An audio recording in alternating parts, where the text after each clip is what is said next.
सरबतपुर गांव बहुत ही अनोखा गांव था। वहाँ के कुछ लोग तो बहुत ही मेहनती थे, पर कुछ लोग बिल्कुल काम नहीं करते थे। वो लोग दिन भर एक पेड़ के नीचे बैठकर इधर उधर की बातें करते थे। उससे मन भर जाता तो वहीं पे बैठ के ताश खेला करते थे। उसी गांव में बिरजू भी रहता था। बिरजू भी कोई काम नहीं करता था और वह भी पेड़ के नीचे मंडली में बैठा रहता था। बिरजू किसी न किसी दोस्त से उधार लेके अपना घर चलाता था, पर अब उसके दोस्त भी उसको उधार देने में कतरा रहे थे। बिरजू को अब समझ में नहीं आ रहा था कि वो क्या करे, क्योंकि मेहनत तो उसके बस की बात थी ही नहीं। देखो बिरजू, अब 6 महीने से ज्यादा हो गए हैं। तुम एक बोरी चावल और आधा बोरी गेहूं ले गए थे, वो तो तुमने लौटाया नहीं, फिर से आ गए उधार मांगने।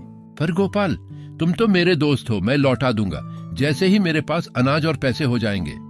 कहाँ से हो जाएंगे बिरजू, काम तो कुछ करते नहीं हो। दिन भर तो तुम पेड़ के नीचे ताश खेलते हो, बोल रहे हो लौटा दूंगा। दोस्त था तभी तो दिया था, अब दोस्ती में इससे ज्यादा नहीं कर सकता। पहले पुराना चुकता करो, फिर मैं अनाज दूंगा। बिरजू को अब कुछ समझ में नहीं आ रहा था। एक गोपाल ही था जिस पर उसको भरोसा था। अब तो गोपाल ने भी मना कर दिया था। वह बड़े ही उदास मन से घर आता है, पर उसके मन में ये चिंता सता रही थी कि शांति को कैसे बताऊं कि गोपाल ने भी अनाज देने से मना कर दिया है। अनाज का कुछ बंदोबस्त हुआ। अब ज्यादा दिन का राशन नहीं बचा है। जो गोपाल भैया ने अनाज दिया था वही चल रहा है। कुछ काम धाम नहीं करोगे तो कैसे घर चलेगा?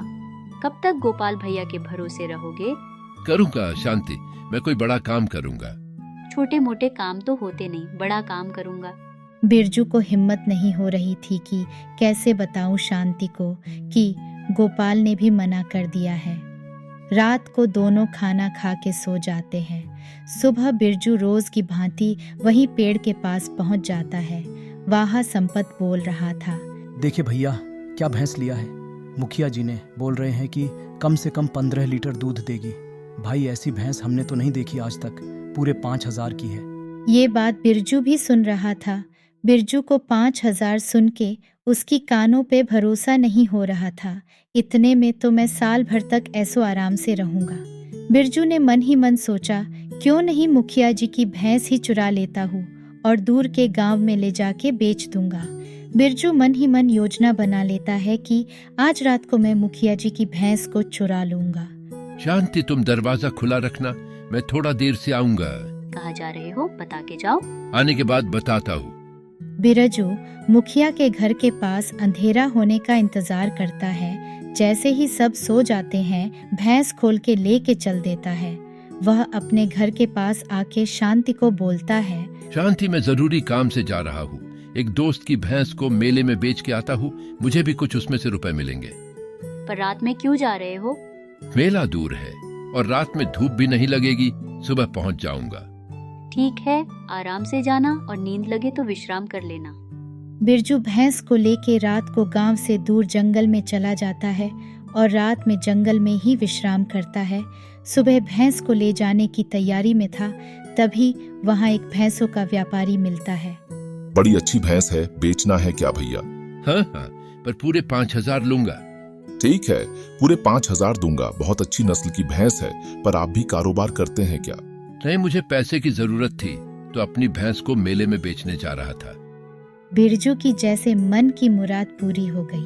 बिरजू व्यापारी से 5,000 लेके कुछ देर के बाद गांव में चला जाता है। वो 5,000 रुपये पाके बहुत खुश हो जाता है। वो आके अपनी पत्नी शांति को बोला, शांति ये लो रुपये। मैं गोपाल को भी बोल दूंगा, राशन वो पहुंचा देगा। मैं किसी काम से जा रहा हूँ, बाद में लौटूंगा। बिरजू सोचा, अगर ऐसे मैं 2-4 भैंस और चोरी करके बेच दूंगा तो बहुत अमीर हो जाऊंगा। अब बिरजू भैंसों के चोरी में माहिर हो जाता है और हमेशा थोड़ी अच्छी भैंस की तलाश में इस गांव से उस गांव घूमते रहता है। उधर व्यापारी अपनी भैंसों को लेके सरबतपुर में आता है। मुखिया भी परेशान थे अपनी भैंस की चोरी से, तो वो व्यापारी के पास आते हैं। तभी उनकी नजर अपनी भैंस पर पड़ती है। ये तो मेरी भैंस है, कहाँ से तुमने लिया? चोरी करके भैंस बेचते हो? नहीं मुखिया जी, मैंने ये भैंस खरीदी है एक राहगीर से। उनको पैसों की जरूरत थी तो वो मुझे बेच दिए। एक तो चोरी करते हो, ऊपर से झूठ बोलते हो। अब तुम्हें और तुम्हारी सारी भैंसों को यही कैद करके रखूंगा, तभी अक्ल ठिकाने आएगी। मुखिया जी, आज तक मैंने अपने जीवन में बेईमानी और चोरी नहीं की है। मैंने भी जगह जगह घूम के अपनी भैंसें बेची हैं। ये मेरे साथ पहली बार हुआ है। आप मेरे बेटे और भैंसों को अपने गांव में ही रखिए जब तक मैं उस चोर का पता न लगा लूं और अपने माथे पर लगे कलंक को मिटा ना दूं। मंजूर है, पर याद रहे अगर सच्चाई का पता मुझे नहीं लगा तो तुम्हारी भैंसों के साथ तुम्हारा बेटा भी यही रहेगा। व्यापारी उदास होके वहां से चल देता है और इधर उधर काफी दिन भटकने के बाद उसी जगह पे जहां वह बिरजू से भैंस लिया था बैठ के विश्राम कर रहा था। तभी वहां बिरजू आया। अरे व्यापारी महोदय, आप यहाँ कैसे? भैंसे नहीं दिख रही। व्यापारी को अपनी आंखों पर भरोसा नहीं हो रहा था। उसे लगा जैसे भगवान ने उसकी प्रार्थना सुन ली। उसने मन ही मन योजना बनाई। नहीं भैया, भैंसों को मेरा बेटा देख रहा है। मैं सरबतपुर के मुखिया जी के यहाँ गया था। बहुत अच्छी नस्ल की भैंस लिए है। बात नहीं बन पाई। मैं 20,000 बोला, पर वो बोले 25,000 से 1 रुपया कम नहीं होगा। पर भैंस बहुत ही अच्छी है। एक भैंस का 25,000? बाप रे। हाँ भैया, 25,000। विश्वास नहीं हो रहा तो चलो मेरे साथ, तुम भी देख लो एक बार। अरे नहीं व्यापारी भैया, मैं तो ये सोच रहा था अगर वो भैंस मैं कल ला के यहीं पर आपको दूं तो क्या आप मुझे 20,000 दोगे? व्यापारी को अब लग रहा था कि उसकी योजना अब काम कर जाएगी। हाँ हाँ, क्यों नहीं। मुझे तो किसी से लेना ही है और फायदा हो रहा है तो मैं आपसे ही तो लूंगा। तो ठीक है, मैं उस भैंस के साथ कल यहीं पर मिलूंगा। ठीक है भैया, कल मैं आपका यहीं पर इंतजार करूंगा। व्यापारी उधर जाके मुखिया को बताता है कि आज वो चोर आएगा आपकी भैंस को फिर से चोरी करने। मुखिया अपने आदमियों को सावधान कर देता है और वो लोग लाठी के साथ तैयार रहते हैं कि आ जाए वो भैंस चोर।